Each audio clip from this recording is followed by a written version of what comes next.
Christ. John Keats died long ago, before even Herman Melville or Walt Whitman got born. Poets went back to the first words. What Jim wanted to be had been and been. He'd have to look a long way before he could be his own poet himself. Jim popped open the index of the names of the poems in the Auden book. He looked and looked for equal affections. Nowhere. What was the rest of that rhyme? If equal affections cannot be, let the more loving one be me. Jim looked and looked at the names, the more loving one. Jim had found the Raven's poem. Jim read, looking up at the stars, I know quite well that for all they care, I can go to hell. Jim snickered to himself at the snappy, smart-as-heck rhyme. He opened his Walt Whitman and copied the poem on the back cover, staring hard at the last two lines of the third stanza. If equal affections cannot be, let the more loving one be me. That's us, Jim knew. That's me and Christopher. The news came over Jim in a heat, like crybaby tears that could not, would not fall. Is Chris the more loving one, or me? The philodendron that screened his place apart smelled suspiciously plastic, the most excellent dwelling place for his ghosts.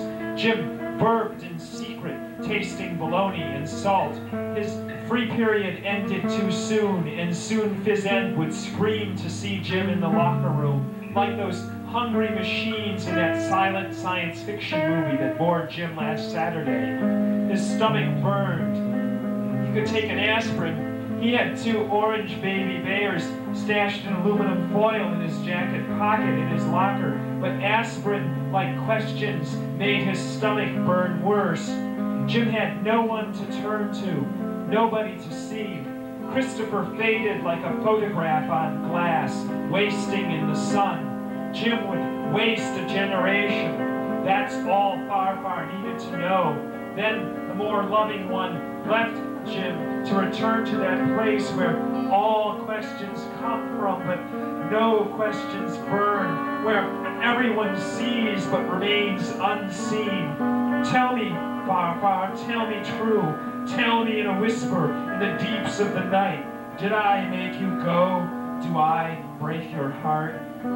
Jim squinted at those doomed world books, doomed and old and getting older. How come Ma and Dad counted his birthdays, hoping over their accounting until he obeyed his hormones and got a haircut, got a girlfriend, got a good education?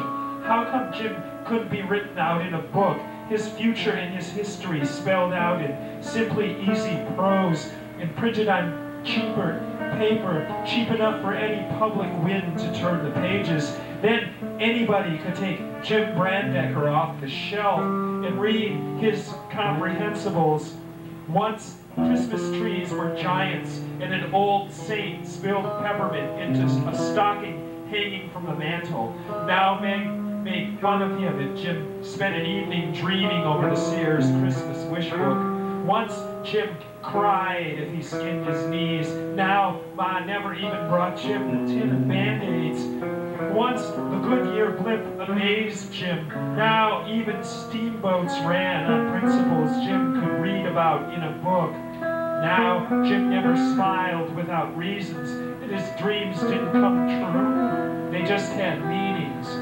Since high school started, Jim had learned to run, and run away. Jim ran away from his questions, and mostly Jim ran away from his desires. Other kids said Jim had bubbles in his head.